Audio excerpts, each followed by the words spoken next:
Hello everyone. देखिए अभी तक अपन ने सॉरी अभी तक अपन ने एडवांस मैन्युफैक्चरिंग प्रोसेस की जो सब्जेक्ट है आपका, उसकी अपन ने 3 यूनिट कंप्लीट कर ली थी, है ना। अपन को आज चौथी यूनिट कंप्लीट करनी है, ठीक है। चौथी यूनिट कंप्लीट करनी है जिसका नाम है modern machining process. Modern machining process जो सॉरी जिसका नाम है सीएनसी मिलिंग मशीन, ठीक है ना। चौथी यूनिट सीएनसी मिलिंग मशीन, ठीक है। यूनिट फोर्थ अपन चालू कर रहे हैं, ठीक है। यूनिट फोर्थ में आपको बेसिकली जो आपको सीएनसी है, सीएनसी में क्या क्या कंपोनेंट होते हैं और सीएनसी के क्या क्या पैरामीटर है और सीएनसी किस कंट्रोल सिस्टम पे काम करती है, जी कोड एम कोड क्या है, पार्ट प्रोग्रामिंग क्या है, ये सारी चीजों से आपको उनको डिस्कस करना है, ठीक है। तो पहले अपन नॉर्मल सीएनसी समझ लेते हैं। देखिए सीएनसी मशीन एक ऐसा एनसी तंत्र है। अब एनसी और सीएनसी आपको पता होना चाहिए। एनसी मतलब न्यूमेरिक कंट्रोल, ठीक है। न्यूमेरिक कंट्रोल जिससे न्यूमेरिक के माध्यम से कंट्रोल होता है। सीएनसी क्या होता है? सीएनसी में न्यूमेरिक कंट्रोल तो होता है, लेकिन जो न्यूमेरिक जो प्रोग्राम होता है वो कंप्यूटर स्टोर्ड डिवाइस में होता है, ठीक है। तो कंप्यूटर स्टोर्ड डिवाइस में रहेगा तो आपका संधारित रहेगा। Stored program, dedicated stored program पे आधारित होती है आपकी कौन सी मशीन? सीएनसी मशीन, ठीक है। तो क्योंकि एनसी मशीन आपके सिलेबस में है नहीं, थोड़ा बहुत इंट्रोडक्शन आपके सिलेबस आपको बताने के लिए जरूरी रहेगा, क्योंकि आपको पता होना चाहिए कि पहले एनसी मशीन आई थी, फिर एनसी में कुछ कमियां निकली, इसके कारण से आपको सीएनसी मशीन को यूज करना पड़ा, ठीक है। तो एनसी मशीन देखिए किस प्रकार से इसमें कमियां आई जिससे सीएनसी मशीन ने उसको टेक प्लेस कर लिया। देखिए एनसी मशीन में भारी भरकम नियंत्रण तंत्र के कारण व कुछ अन्य कारण जिसमें परंपरागत एनसी तंत्र में निम्न कठिनाइयां आ सकती हैं, ठीक है। जैसे पार्ट प्रोग्रामिंग में त्रुटियां, ठीक है। पार्ट प्रोग्रामिंग आपके सिलेबस में पूरा डिटेल में है, मैं आपको पूरा पार्ट प्रोग्रामिंग समझाऊंगा, ठीक है। अभी के लिए आप पुर्जा प्रोग्रामिंग जिसको बोलते हैं हिंदी में, पुर्जा प्रोग्रामिंग में त्रुटियां, स्तंभ गति, भरण त्वरण गति से प्राप्त करने में कठिनाइयां, नियंत्रण यूनिट कंट्रोल यूनिट में अनियमितता, है ना, और प्रबंध सूचना तंत्र न होने के कारण आने वाली कठिनाइयां, ठीक है। अब अपन एक ब्लॉक डायग्राम देखेंगे किसका? सीएनसी का। और एनसी मशीन में ये सारी कमियां, ये सारी चीजें नहीं थी। जैसे पार्ट प्रोग्रामिंग में कुछ त्रुटियां हो गई, ठीक है। ये जो मतलब फीड स्पीड इसमें प्रॉपर नहीं मिल पाना, नियंत्रण का जो कंट्रोल यूनिट होती है, जो आपकी मशीन की कंट्रोल यूनिट होती है, उसमें अनियमितता है, ठीक है। प्रबंध सूचना तंत्र न होने के कारण होने वाली कठिनाइयां, मतलब जो प्रॉपर प्रॉपर गाइडेंस नहीं होने के कारण ये सारी चीजें आपके जो एनसी मशीन थी उसमें आई, ठीक है। तो एनसी मशीन में अभिकल्पित प्रविधियों के समावेशन द्वारा संभव हुआ। इस कारण से एनसी मशीन में हुई अभिवृद्धि को अभिकल्पित संख्यात्मक नियंत्रण मशीन, ठीक है, कंप्यूटर न्यूमेरिक कंट्रोल मशीन, ठीक है, कहते हैं, ठीक है। तो कहां से आई सीएनसी मशीन? कहां से आई है? एनसी मशीन से ही जनरेट हुई है। बस सीएनसी जो एनसी तंत्र होता था उसको और मॉडिफाई करके और अच्छा बना के वो सीएनसी में यूज किए जाने लगे हैं, ठीक है। तो एनसी और सीएनसी का आपको फुल फॉर्म पता होना चाहिए। एनसी मतलब न्यूमेरिक कंट्रोल, जिसे संख्यात्मक नियंत्रण बोलते हैं, और सीएनसी मतलब होता है कंप्यूटर न्यूमेरिक कंट्रोल, जिसे बोलते हैं कंप्यूटर संख्यात्मक नियंत्रण, ठीक है। और मशीन को तो मशीन बोलते ही हैं, ठीक है। तो इसलिए सीएनसी मशीन आपको पता होना चाहिए सीएनसी मशीन का फुल फॉर्म क्या होता है। जनरली बच्चों पे सीएनसी मशीन का फुल फॉर्म ही नहीं बनता है। जैसे अपन वाइवा लेते हैं हम लोग, तो हम लोग सीएनसी मशीन और एनसी मशीन पूछते हैं तो उनपे बच्चों पे फुल फॉर्म ही बच्चों को पता नहीं होता है।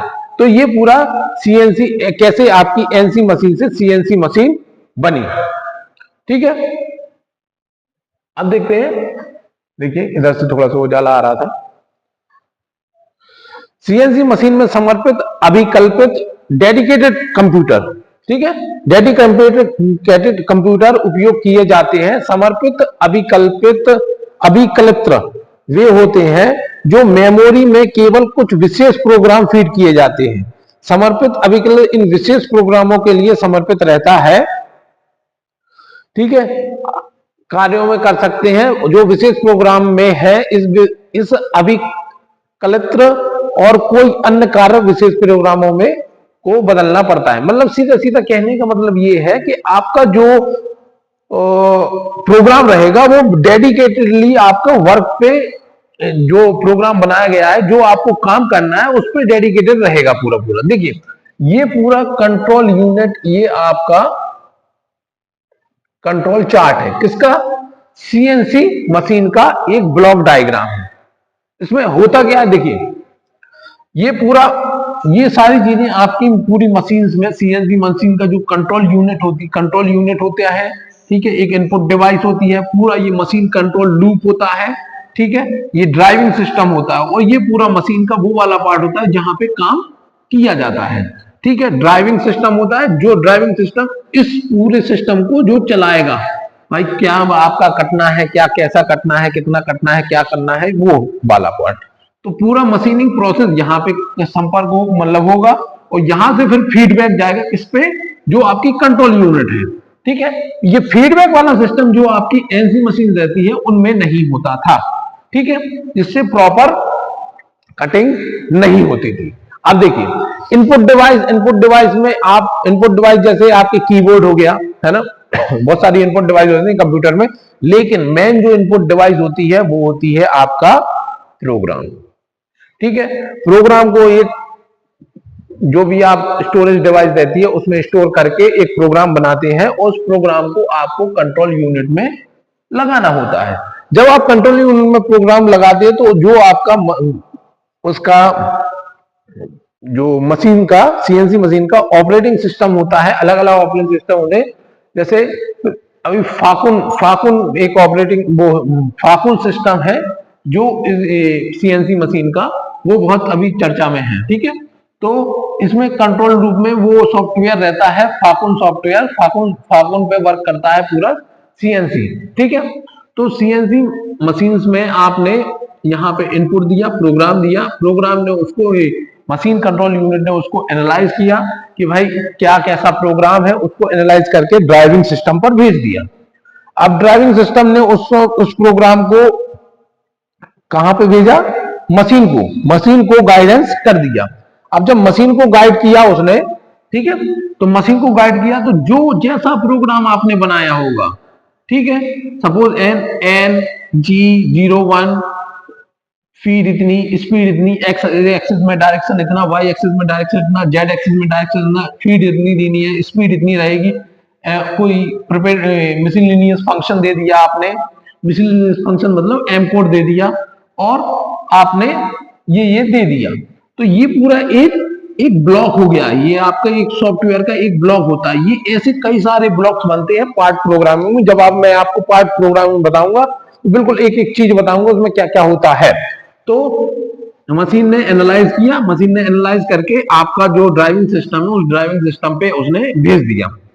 अब उस ड्राइविंग सिस्टम का काम ये होगा कि आप उसको वो जो एक्शन है वो परफॉर्म करना है आपकी मशीन टूल पर, ठीक है। मशीन टूल को वही काम करेगा जो उसने कंप्यूटर, जो उसकी मशीन कंट्रोल यूनिट ने उस प्रोग्राम में बताया होगा। उस प्रोग्राम में ये उसका ड्राइविंग सिस्टम पे जाएगा, ड्राइविंग सिस्टम आपका मशीन टूल को वो कर देगा, और जैसे ही आपका मशीन टूल का वो प्रोग्राम कंप्लीट हुआ वो तुरंत फीडबैक देगा आपकी कंट्रोल यूनिट का, ठीक है।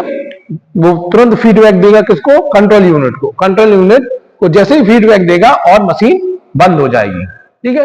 प्रोग्राम कंप्लीट होने के बाद मशीन अपने आप ऑटोमेटिकली बंद हो जाएगी। यदि आपको रिपीटेडली प्रोग्राम मास प्रोडक्शन में करना है तो मास प्रोडक्शन में भी काम चलता रहता है।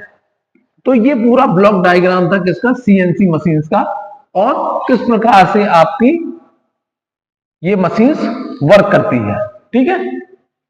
समझ में आया? ये पूरा सीएनसी मशीन्स का आपका, ये सारी चीजें जो मैंने आपको बताया, ये सारी चीजें ये नीचे लिखी हुई हैं। ठीक है, तो ये तो हो गई सीएनसी मशीन्स के ब्लॉक डायग्राम की बात। अब चलते हैं अपन एडवांटेज। एडवांटेज जायज सी बात है, आपको एडवांटेज पता है। देखिए कि जो आपका एक मिनट,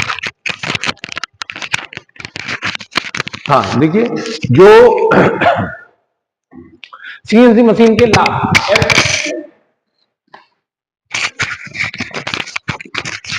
सीएनसी मशीन्स के लाभ क्या क्या है वो उस पर चर्चा कर लेते हैं अपन। ठीक है, देखिए लीड समय को कम करना। लीड समय क्या होता है? लीड समय वो होता है जब आप कन्वेंशनल मशीन पर वर्क करते हैं। ठीक है, कन्वेंशनल मशीन पे जब आप वर्क करते हैं तो आप बार बार जॉब को निकालते हैं, जॉब को लगाते हैं, फिक्सचर लगा रहे हैं, है ना, जिग्स लगा रहे हैं, तो ये सारी चीजें लगाने में टाइम लगता है। जब आप सीएनसी पे वर्क कर रहे हैं तो ऑटोमेटिकली कुछ लगाने की जरूरत नहीं है, वो ऑटोमेटिकली जो उसको जरूरत होती है वो ऑटोमेटिकली ले लेता है, और ना आपको डिजाइन करने की जरूरत है किसी चीज को, ना आपको बनाने की जरूरत है, वो सब कुछ ऑटोमेटिकली ही कर लेगा। तो ये वाला जो लीड टाइम है वो क्या हो जाता है? कम हो जाता है। ठीक है, प्रचालक द्वारा होने वाली हानि। अब चूंकि जाहिर सी बात है, आपको पता है कि यदि ऑपरेटर किसी की मशीनिंग करेगा और स्वयं मशीन खुद की मशीनिंग करेगा तो मशीन ज्यादा बेटर परफॉर्म करेगी, है ना। तो इसमें देखिए, इसमें श्रमों की निर्भरता घटती है, श्रमिक ज्यादा नहीं होते, सिर्फ ऑपरेटर का काम होता है, सिर्फ बैठ के देखना है। आपने एक बार प्रोग्राम को इंसर्ट किया, मशीन अपना काम स्वयं खुद कर लेगी, आपको ज्यादा हेक्टिक होने की जरूरत नहीं है। ठीक है, श्रमिक लागत कम करना। ठीक है, श्रमिकों पर निर्भरता घटती है जिससे श्रमिक की लागत कम हो जाती है ना। कम श्रमिक लगेंगे, सीधी सीधी बात है। हाँ, स्क्रैप की कमी। स्क्रैप मतलब खराब होगा ही नहीं। जैसे आपने कन्वेंशनल मशीनिंग पे टर्निंग की, टर्निंग सपोज आपको 5 mm की करनी थी, गलती से 7 mm की हो गई।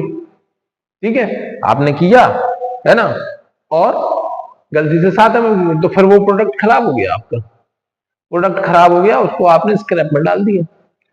लेकिन जब आप सीएनसी मशीन से कर रहे हैं, उसको आपने इंस्ट्रक्शन दिए कि भाई इतना ही करना है, तो वो उतने पे ही करके छोड़ देगी वो, है ना, उससे गलती की गुंजाइश है ही नहीं, है ना।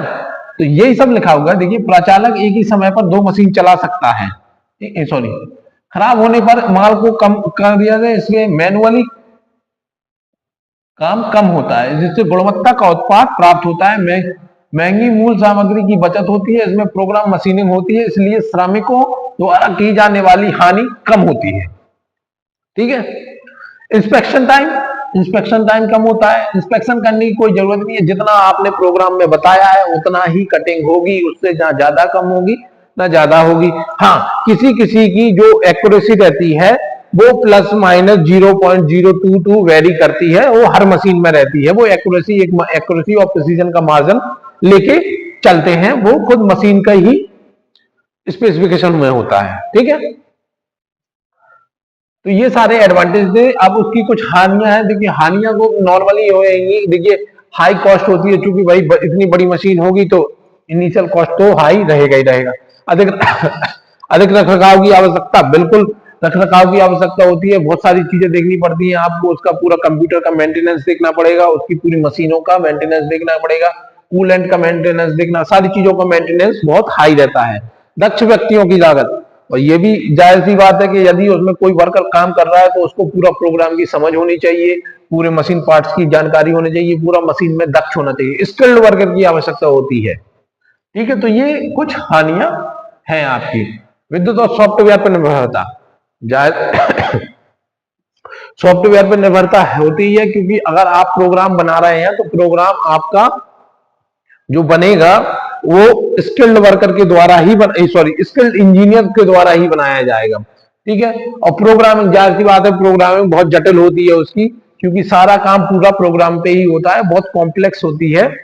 यदि आप, जब मैं आपको पार्ट प्रोग्राम बढ़ाऊंगा तो किस प्रकार से कितने सारे एन सीक्वेंस आपको लगाने पड़ते हैं, वो प्रोग्राम की थोड़ी सी जटिलता होती है सीएनसी मशीन में। ठीक है, तो ये सारी आपकी सीएनसी मशीन की हानियां थी। ठीक है, कुछ एप्लीकेशन है, देखिए सीएनसी मशीन के उपयोग, सॉरी अनुप्रयोग, एप्लीकेशंस है ना। देखिए ड्रिल तथा उसके समकक्ष मतलब सारी चीजें जो कन्वेंशनल पे आप कर सकते हैं वो तो कर ही सकते हैं उस पे, जो कन्वेंशनल मशीन पे आप लोग करते हैं, जैसे देखिए ड्रिलिंग, मिलिंग, बोरिंग, टर्निंग, घिसाई, आरी कटिंग, तो ये सारी चीजें आप सीएनसी मशीन पे आराम से कर सकते हैं, इसमें आपको कोई दिक्कत नहीं होगी। ठीक है, क्योंकि मैनुअली तो आप परफॉर्म करते ही है, और एनसी मशीन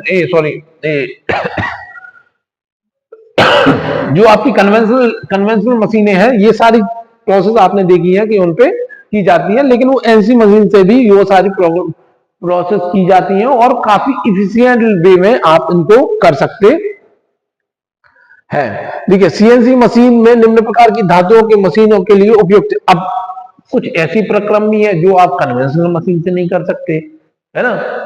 जैसे मैंने आपको ईडीएम ईसीएम पढ़ाई है, वो सारी सीएनसी मशीन है, सारी सीएनसी मशीन से ईडीएम ईसीएम, कोई भी कन्वेंशनल मशीन नहीं है। तो उन सारी मशीनों से वो काम किए जाते हैं जो मशीन कन्वेंशनल मशीन से नहीं किए जा सकते, जैसे बहुत बारीक होल करना, किसी भी हार्ड मटेरियल की वो करना, मशीनिंग करना, तो ये सारी चीजें आपके बताई गई हैं कि किस प्रकार से आप सीएनसी मशीन का उपयोग आप कन्वेंशनल मशीन में कर रहे हो, और नॉन कन्वेंशनल मशीन में आप किस तरह से उनको उपयोग कर सकते हैं। तो यही सारी बातें लिखी है। लॉट्स अब बड़े पैमाने पर बनाए जाते हैं, यदि प्रक्रम बहुत से कार्य किए जा सकते हैं, जब अधिक मात्रा में धातु करना हो तब किए जाए, तब उत्पादों में इंजीनियरिंग की डिजाइन परिवर्तित करनी हो, महंगे उत्पाद जहां त्रुटि होने की अत्यधिक आर्थिक हानि है, 100% निरीक्षण करना, तो ये सारे काम आपके सीएनसी मशीन से किए जाते हैं, जो काम आपकी कन्वेंशनल मशीन से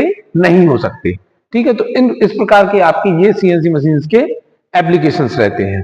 ठीक है ना। अब आते हैं अपन सीएनसी मशीन के डिफरेंट पार्ट्स पे। ठीक है, तो सीएनसी मशीन में अलग अलग पार्ट्स होते हैं। ठीक है, उन पार्ट का काम ये होता है कि आपको किस प्रकार से एफिशिएंट वे में आपको मशीनिंग करने में आसानी करते हैं। तो सबसे पहला है सर्वोमीटर। ठीक है, सर्वोमीटर ये ड्राइविंग यूनिट्स में लगा होता है आपकी। सर्वो मोटर कम भार की एसी और डीसी मोटर होती है, इसको आवश्यकता अनुसार इनपुट करंट वोल्टेज को रेगुलेट करने नियंत्रित किया जाता है, तथा इनपुट करंट और वोल्टेज में किसी भी प्रकार का परिवर्तन की प्रक्रिया बहुत ही शीघ्र होती है। यदि जिसे आरपीएम पर मोटर को घूमना होता है, वह फीट की दर पर निर्भर करती है। ठीक है ना, जो प्रोग्राम के द्वारा मशीन को सूचित करती है। अब देखिए आरपीएम घूम रहा है, तो अब अपने आप वेरिएशन हो जाएगा उसकी, जो घूम रहा है ना आरपीएम, मतलब एक चक है, चक अपने उससे घूम रहा है, वो उस फीट के हिसाब से अपने आप को एडजस्ट कर लेगा। देखिए उसमें लगा वह फीट की दर पर निर्भर करता है, जो कौन घूम रहा है, आरपीएम। आरपीएम जो चक घूम रहा है, जिस प्रकार की आपको फीड देनी है, वो फीड किस पे डिपेंड करती है, आपकी आरपीएम की, जो मोटर का घूमना है वो फीड पर डिपेंड करती है, और जो प्रोग्राम द्वारा मशीन को सूचित किया जाता है। जब आप प्रोग्राम बनाते हैं तो उसमें फीड भी बताते हैं, आरपीएम में स्पिंडल स्पीड भी बताते हैं कि कितनी कितनी होनी चाहिए, तो वो आवश्यकता अनुसार वो क्या कर लेते हैं, मैनेज कर लेते हैं। ठीक है, वांछित फीड प्राप्त करने के लिए मोटर भेजी जाती है और इसकी मात्रा ज्ञात करना होता है। तो ये काम किसका रहता है, सर्वो मोटर्स का। ठीक है, तो सर्वो मोटर का इस्तेमाल किसमें किया जाता है, आपका सीएनसी मशीन्स में। देखिए ये प्रोग्राम दिया, प्रोग्राम ने कंप्यूटर कंट्रोल किया, इसने पल्स जनरेट की, और ड्राइविंग मोटर्स है वो काम करेगी, अपना काम करेगी, क्योंकि इसको इसने क्या दिया है, आदेश दिया है कि इस हिसाब से ये इतनी फीट पे इतना कर लेना, इतनी फीट पे इतना कर लेना। ठीक है, तो इस प्रकार से सर्वोमीटर्स काम करता है। ठीक है, ये हो गया सर्वोमीटर। दूसरा है बॉल स्क्रू। बॉल स्क्रू देखो यह विशेष रूप से डिजाइन किया हुआ बॉल बियरिंग का लेग स्क्रू होता है। यह घर्षण और बैकलैश को कम करता है, जिसके द्वारा औजार को 1 माइक्रोन की परिशुद्धता स्थिति निर्धारण से मिलती है। ठीक है, एक तो ये बैकलैश और किसको घर्षण को कम करेगा, मतलब बहुत स्मूथली चलेगा और बहुत छोटी छोटी मूवमेंट देगा। ठीक है, बहुत छोटी छोटी एक्यूरेसी, ठीक है, वो 1 माइक्रोन की एक्यूरेसी दे देता है। 1 माइक्रोन की एक्यूरेसी आपको देगा कौन? Ball screw. तो बॉल स्क्रू का इस्तेमाल किसमें किया जाता है? सीएनसी मशीन में एक पार्ट के रूप में किया जाता है। तीसरा, high speed spindle. High speed spindle मतलब बहुत तेज स्पीड में घूमने वाली स्पिंडल। जो स्पिंडल होती है जिसमें आपका चक बना होता है, स्पिंडल घूमती है, तो उसकी स्पीड बहुत तेज होती है, बहुत फास्ट होती है ना। बहुत अधिक स्पीड चलने के लिए डिजाइन किए जाते हैं। यह कार्बाइड और कर्तन औजार की पूरी योग्यता को उपयोग में समय बनाता है। क्या मशीन समय को कम करने में तथा मशीन के समय को कम करने में सहायक होता है। ठीक है, अब आते हैं हार्ड एंड स्लाइडवेज। हार्ड एंड स्लाइडवेज मतलब जो आपके मूव कर रहे हैं टूल पोस्ट मूव करता है ना, तो किसी ना किसी चीज पे तो मूव कर रहा होगा ना, तो वो स्लाइडवेज होते हैं। सीएनसी मशीन में स्लाइडवेज पूरी तरह हार्डन तथा परिशुद्ध ग्राइंडेड किए जाते हैं। कुछ विशेष परिस्थिति में किसी स्टिक स्लिप इफेक्ट के स्मूथ तथा लगातार मूवमेंट के एंटी फ्रिक्शन मटेरियल का कोटेड भी किया जाता है। इसमें रिसर्कुलेटेड बॉल्स रोल्स होते हैं जिनमें लीनियर मोशन गाइड होते हैं। मतलब अल्टीमेटली गाइडवेज की बात कर रहा है वो। गाइडवेज पे इतने फ्रीली होते हैं कि बिल्कुल आपको ना घर्षण महसूस होगा, ना आपको वहां पे किसी भी प्रकार की उसको मूव करने में परेशानी होगी। ठीक है, तो ये 4 पार्ट हो गए। 5वां है कंट्रोल पैनल। सबसे इंपॉर्टेंट सीएनसी मशीन का पार्ट होता है कंट्रोल पैनल। देखिए, ये पूरा बोर्ड आपका लिखा होता है, ये कंप्यूटर टाइप की ये स्क्रीन होती है, इसमें कीबोर्ड होते हैं और यहाँ पे पूरा सारे इंस्ट्रक्शन आपको दिखे रहते हैं। ठीक है, ये पूरा कंट्रोल पैनल है जहां से पूरा प्रोग्राम आपका ऑपरेट किया जाता है। यहाँ पे पेन ड्राइव में आप प्रोग्राम डालेंगे और सारी कुछ चीजें जो जैसी जैसी कटिंग हो रही है, पूरी सारी कटिंग आपको इस कंप्यूटर की स्क्रीन पे देखने को मिलेगी। ये पूरा कंट्रोल सिस्टम होता है जहां से आप पूरा कंट्रोल करते हैं कि कहां से कैसी क्या कटिंग करनी है। ठीक है, हाइड्रोलिक सर्वो मोटर। अब ये सर्वो मोटर की तरह होती है, बस इसमें मैनुअल मैकेनिकली सर्वो मोटर ना होकर क्या होती है, हाइड्रोलिक सर्वो मोटर होती है ना। सर्वो मोटर ही है पूरा, है ना। डीसी मोटर और एसी मोटर। ठीक है, अब डीसी मोटर भी यूज होती है, एसी मोटर भी होती है। यह एक वेरिएबल गति वाली मोटर होती है जो आरोपित विभव के अनुसार घूमती है। थायरिस्टर नहीं होगा यहाँ पे, रेक्टिफायर। क्या होगा? रेक्टिफायर के प्रयोग से एसी को डीसी में परिवर्तित किया जाता है। वो डिवाइस ही होती है रेक्टिफायर जो एसी को डीसी में कन्वर्ट करती है। तो एसी मोटर भी होती है और डीसी मोटर भी होती है। ठीक है, तो ये सारे इंपॉर्टेंट पार्ट हैं आपके किसके? सीएनसी के, है ना। सीएनसी के सारे इंपॉर्टेंट पार्ट हैं जो सीएनसी मशीन में इस्तेमाल किए जाते हैं। ठीक है, देखिए सीएनसी मशीन है ना, सीएनसी मशीन के पार्ट्स हैं। तो ये हो गए आपके सीएनसी मशीन के पार्ट। ठीक है, अब आता है एक्सेस आइडेंटिफिकेशन, अक्षों का निर्धारण करना।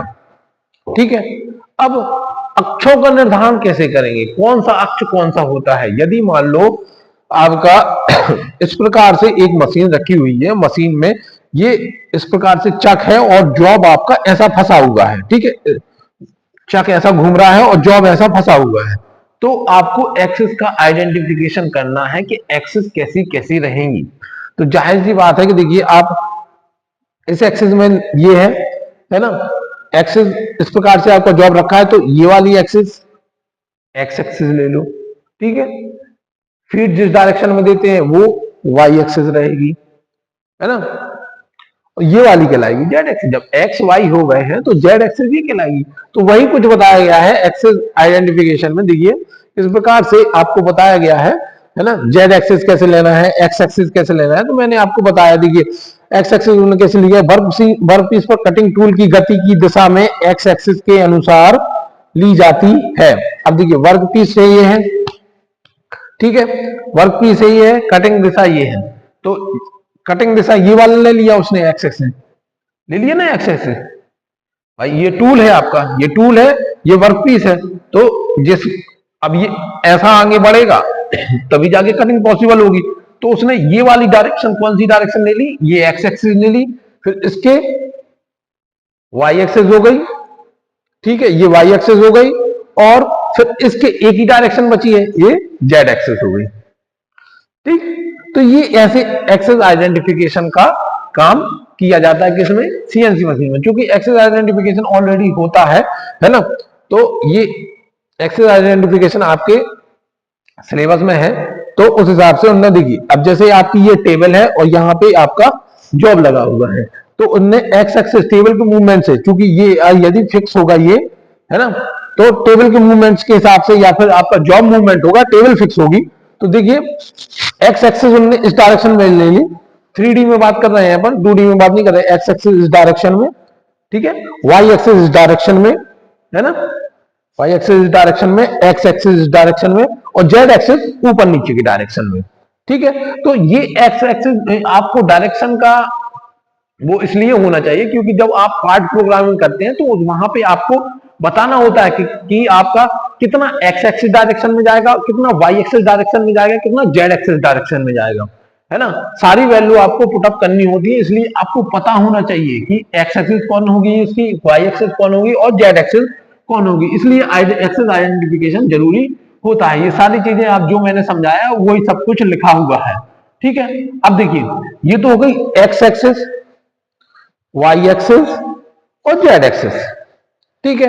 अब इनमें रोटेशन भी होता है, ठीक है। अब जैसे एक्स एक्सिस है तो उसमें क्लॉकवाइज और एंटी क्लॉकवाइज, है ना, दोनों तरफ रोटेशन होता है, ठीक है। और यदि वाई एक्सिस लेंगे तो उसमें क्लॉकवाइज और एंटी क्लॉकवाइज रोटेशन होगा, ऐसी जेड एक्सिस में क्लॉकवाइज और एंटी क्लॉकवाइज रोटेशन होगा। तो रोटरी मोशन भी आपको पता होना चाहिए किसमें, एक्स एक्सिस और वाई एक्सिस में, ठीक है। एक्स एक्सिस वाई एक्सिस में आपको एक्सिस आइडेंटिफिकेशन होना चाहिए और इन दोनों का आपको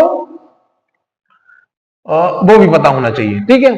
अब आता है ऑटोमेटिक टूल चेंजर, ठीक है, ऑटोमेटिक टूल चेंजर देखिए बहुत इंपॉर्टेंट होता है। देखिए ऑटोमेटिक टूल चेंजर की बात कर लें तो ऑटोमेटिक टूल चेंजर में होता क्या है, देखिए जब आप कन्वेंशनल मशीन करते हैं तो आपको खुद से एक ऑपरेशन हो गया, अब जैसे मान लो टर्निंग कर रहे हैं तो टर्निंग में अपन ने single point cutting tool use कर लिया, अब लेकिन अपन करना है, आप ड्रिलिंग करना है तो ड्रिलिंग में आपको ड्रिल बिट लगानी पड़ेगी, तो उसमें आपको सिंगल पॉइंट कटिंग टूल की ऐसा उसको जॉब को पीछे किया, फिर टेल स्ट्रोक को लाया, टेल स्ट्रोक पे आपने ड्रिल मशीन बिट की, तो इस प्रकार से उसमें खुद से मैनुअली करता है। लेकिन ऑटोमेटिक टूल चेंजर जो एक फंक्शन होता है उसमें आपको कुछ नहीं करना होता है, ऑटोमेटिक टूल चेंजर सीएनसी में इनबिल्ट होता है, आप तो उसमें टूल चेंज का प्रोग्राम में आपने लिखा कि नहीं ये वाला टूल यूज करना है तो वो ऑटोमेटिकली वो टूल चेंज करके वो वाली मशीनें चालू कर देता है। तो ये काम कौन करता है, ऑटोमेटिक टूल चेंजर, ठीक है,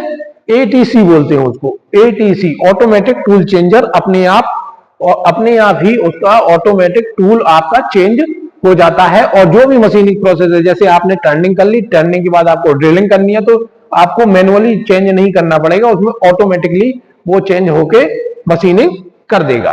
तो ये काम होता है ऑटोमेटिक टूल चेंजर का, ठीक है। ऑटोमेटिक टूल चेंजर के बाद आते हैं अपन टूल मैगजीन।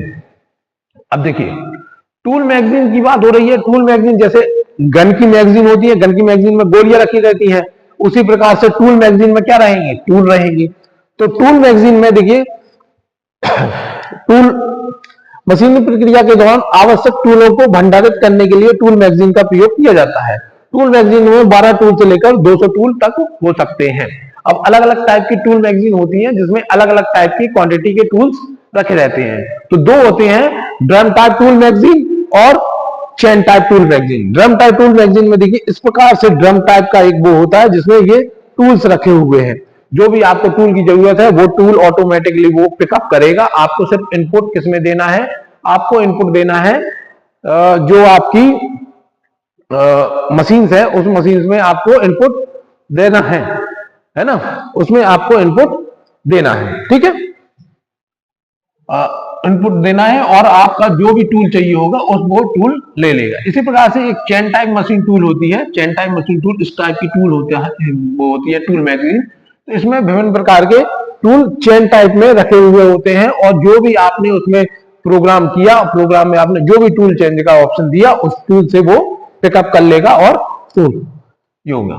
ठीक है, तो ये पूरा आपका ये टूल मैगजीन का काम होता है। ठीक है, तो टूल मैगजीन पढ़ लिया अपन ने, ऑटोमेटिक टूल चेंजर पढ़ लिया है। अब आती है पार्ट प्रोग्राम। ठीक है, पार्ट प्रोग्राम ये थोड़ा सा टफ टॉपिक है, मतलब टफ टॉपिक है, थोड़ा सा अलग टॉपिक है, तो इसको अपन अगले वीडियो में डिस्कस करेंगे, है ना। अभी के लिए इतना ही। तो अपन ने मेन चीज आज देखिए सीएनसी पढ़ ली है, सीएनसी और एनसी मशीन में क्या अंतर था, क्यों सीएनसी मशीन डेवलप की गई, फिर उसके डिफरेंट डिफरेंट कंपोनेंट पढ़ लिए और उसमें क्या उसके एडवांटेज थे, क्या उसके डिसएडवांटेज थे, और किस प्रकार से ऑटोमेटिक टूल चेंजर और टूल मैगजीन क्या ये होती हैं और किस प्रकार से इनमें काम किया जाता है। तो ये सारे सीएनसी मशीन का एक अपन ने ब्रीफ इंट्रोडक्शन आपको दे दिया है ना। अब अगला है इसका जो बहुत इंपॉर्टेंट पार्ट होता है पार्ट प्रोग्रामिंग, वो किस प्रकार से वर्क करता है, कैसे उसमें काम करते हैं, तो वो अपन अगले वीडियो में समझेंगे। अभी के लिए इतना ही। Thank you.